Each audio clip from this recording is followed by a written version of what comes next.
negligible differentia, forming the basis of the classification on which the impugned amendment is entirely premised.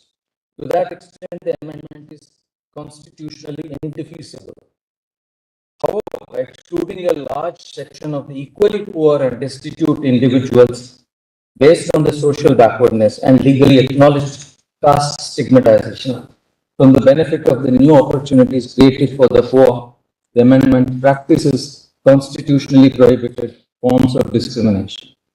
The overarching principles under Articles 15.1, 15.2, 16.1 and 16.2 is that caste-based or community-based exclusion, that is the practice of discrimination, is impermissible. Whichever way one would look at it, the Constitution is intolerant towards discrimination and untouchability in all forms and manifestations which are articulated in Articles 15.1, 15.2, 16, 17, 23, and 24. It is prohibits exclusion based on past discriminatory practices.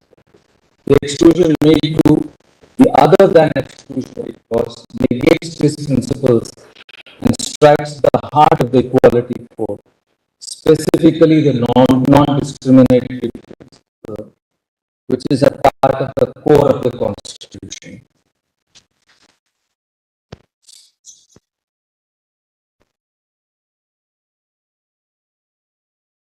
The Sinnoh Commission was set up. The Sinnoh Commission was set up to examine the condition of economic backward and suggested measures, including the feasibility of reservations, to improve their law. The report published in July 2010 is based upon the census of 2001 and later surveys. The statistics NSSO 2004-2005, which the report is based on, disclosed that in all 31.7 crore people were below the poverty line, BPL, of which the scheduled caste population was 7.74 crores. That is 38% of the total of the scheduled caste population in the country. Scheduled tribe population was 4.25 crores, that is 48.4% of the total scheduled tribes of the country. 13.86 crores of OBC population, which was 33.1% of the total OBCs, and 5.85 crores of the general category, which is 18.2% the total general category. These facts established that the bulk of the economically weaker sections of the society belong to the classes described in Articles 15.4 and 16.4.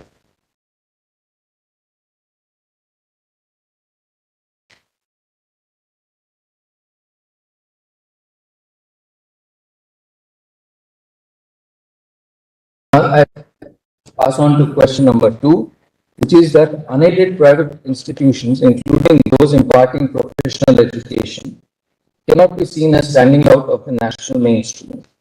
As held in Committee and Society for Unaided Private Schools, reservations in private institutions is not per se violative of the basic structure. Thus, reservations as a concept cannot be ruled out in private institutions where education is imparted. They may not be the state or state instrumentalities, yet the value that they add is part of the national effort to develop skill and disseminate knowledge. These institutions, therefore, also constitute material resources of the community, in which the state has a vital interest and are not merely bodies set up to further private objective of their founders, unlike in the case of shareholders of the company. Therefore, I hold that on question number 2, the amendment is valid, but for reasons of answering question number 3, the amendment has to go.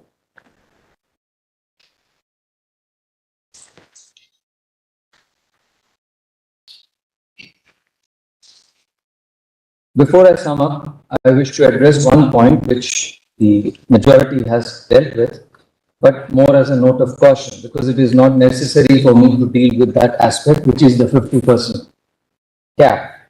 It is pertinent to note that the breach of the 50% limit is the principal ground of attack of the 76th Constitutional Amendment, 1994, which is inserted as entry 257A.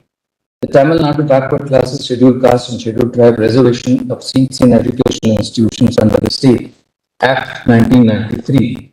The validity of that enactment and whether the inclusion by the Constitution Amendment violates the basic structure is directly in issue in a batch of cases pending before this court. The view of the members of this bench constituting a majority that the creation of another class which can be a recipient of up to 10% of reservation over and above 50% committed under 15.4 or 16.4 in my considered opinion therefore has a direct bearing on the likely outcome in the challenge in that proceeding. I would therefore sound this cautionary note, since this judgment may well seal the fate of the pending litigations without the benefit of hearing in those proceedings. The last reason why I find myself unpersuaded to agree with the opinion that the amendments, by creating a different kind of criteria, have to be viewed separately, and that Indira Sani was confined to reservations under 15.4 and 16.4 is because permitting the breach of the 50% rule, as it were, through this reasoning becomes a gateway for further infractions, which in fact would result in compartmentalization. The rule of reservation could well then become the rule of equality or the right to equality, could then be easily reduced to a right to reservation, leading us back to the days of Champakam Durai Raja. In this regard, the observations of Ambedkar have to be kept in mind that reservations are to be seen as temporary and exceptional, or else they could eat up the rule of equality. The fraternal principle, I'm now summing up, the fraternal principle is deeply embedded to this nation's ethos and culture. The specific provisions which form part of the Equality Code are inextricably intertwined with fraternity as well. It is fraternity and no other idea which acknowledges that ultimately all individuals are human beings born through the same natural process, subjected to the same physical limitations, and finally leave this world at an unknown time but are sure to live. Fraternity is a concept awakens humans to the reality that despite our apparent or superficial differences, ethnic, religious, caste, gender, origin, or economic status, the institutions we create need our collective cooperation and individual commitment. Every social order invariably contains individual differences, be grounded on ethnicity, wealth, talent, or realization of one's abilities. The diversities abound. The idea of fraternity is to awaken to the consciousness of each member of society that our institutions which are created, the ideas that we develop, and the progress that we wish to achieve cannot be in isolation, by separation, but with cooperation and harmony. On this, I want to highlight the words of two social reformers, which demonstrate that the principle of fraternity and the ideas and values connected to it are not new, but in fact transcend time. Swami Vivekananda's message in his address to the World Parliament of Religions in Chicago on 11 September 1893 has the theme of universal brotherhood of all. The differences in religion, the exclusion of one of other would fade. He evocatively said, if anybody dreams of the exclusive survival of his own religion and destruction of others, I pity him from the bottom of my heart and point out to him the banner of every religion will soon be written, in spite of resistance, help and not fight, assimilation and not destruction, harmony and peace and not dissension. Aurobindo too was conscious of the need for fraternity. In a speech delivered in Howrah in 1909, he presciently said, again, there is fraternity. It is the last term of the gospel. It is the most difficult to achieve. Still, it is a thing towards which all religions fall and human aspirations rise. There is discord in life, but mankind yearns for peace and love. This is the reason why the Gospels will preach brotherhood, which preach brotherhood, spread quickly, and excite passionate attachment.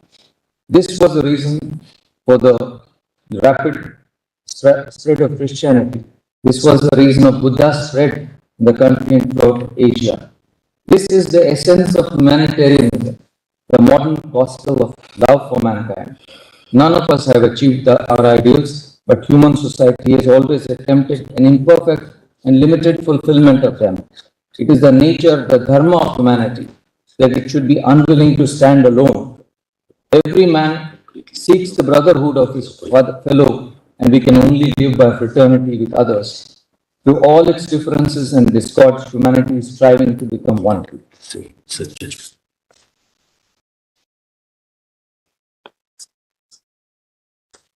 Summary of findings in questions 1 and 3.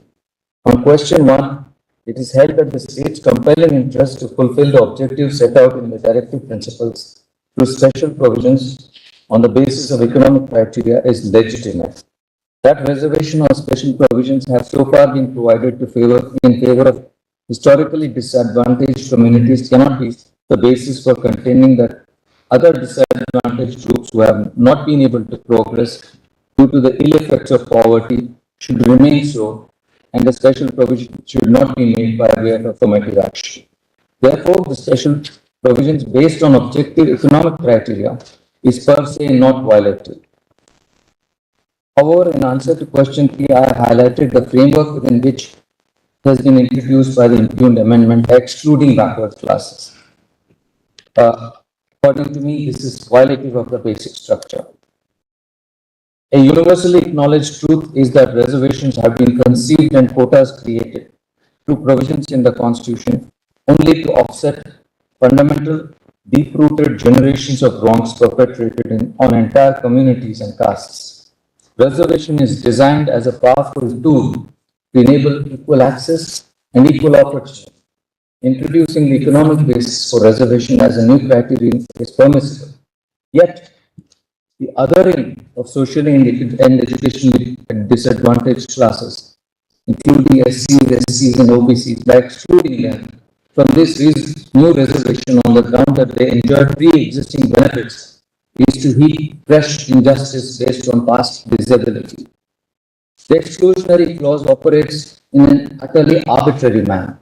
First, it others those subjected to socially questionable and outlawed practices, though they are amongst the poorest sections of the society. Secondly, for the purpose of new reservation, the exclusion operates against socially disadvantaged classes and castes absolutely by confining them within their allotted reservation quotas. Thirdly, it denies the chance of mobility from reserved quota based upon past discrimination to a reservation benefit based only on economic deprivation. The net result of the entire exclusionary principle is Orwellian, so to say, which is that all the poorest are entitled to be considered regardless of their caste or class, yet only those who belong to other classes or castes would be considered, and those from socially disadvantaged classes would be ineligible. Within the narrative of the classification jurisprudence, the differential or marker distinguishing one person from the other is deprivation alone. The exclusion, however, is not based on deprivation but social origin or identity. This strikes at the essence of the non-discriminatory rule. Therefore, the total and absolute exclusion of constitutionally recognized backward class of citizens is nothing but discrimination, which reaches to the level of undermining and destroying the equality code, and particularly the principle of non-discrimination. Therefore, on question 3, it is clear that the impugned amendment and the classification it creates is arbitrary, results in hostile discrimination of the poorest segments of society that are socially and educationally backward and are subjected to caste discrimination. For these reasons, Articles 15(6) and 16(6) are struck down and held to be violative of the Equality Code, particularly the principles of non-discrimination and non-exclusion, which form an inextricable part of the basic structure of the Constitution. While this reasoning is sufficient to conclude that Article 16(6) is liable to be struck down, there are additional reasons elaborated in Part 5, due to which this court is compelled to clarify that while the economic criteria per se is permissible in relation to access to public goods under Article 15, the same is not true of Article 16, the goal of which is empowerment through representation of the community. For the above reasons, it is hereby declared that Sections 2 and 3 of the Constitution 103rd Amendment Act 2019, which inserted Clause 6 in Article 15 and Clause 6 in Article 16 respectively, are unconstitutional and void on the ground that they are violative of the basic structure of the Constitution. The writ petitions are consequently disposed of.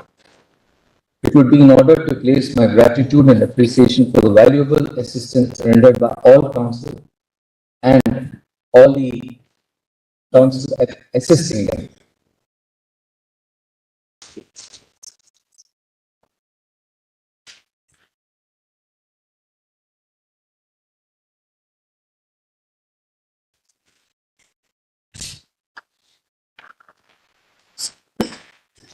I have concurred with the view taken by Honorable Justice Bhatt in its entirety.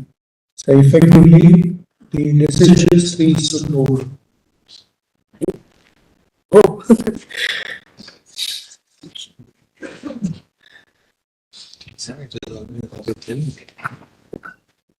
So you may feel grateful to your lordship. We are expressing a deep gratitude for the assistance rendered by every one of you in whatever capacity as the lead counsel, as even as nodal counsel. These two counsel did an excellent job.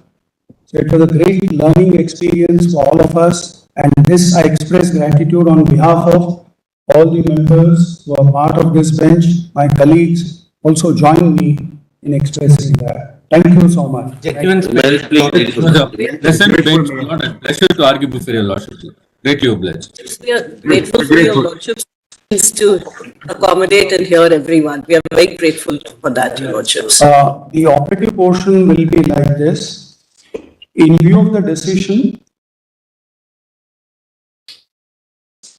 rendered by the majority consisting of Honorable Justice Dinesh Maheshwari, Honorable Justice Bela M. Trivedi, and Honorable Mr. Justice J.B. Pardiwala, the challenge raised to the 103rd Amendment to the Constitution fails.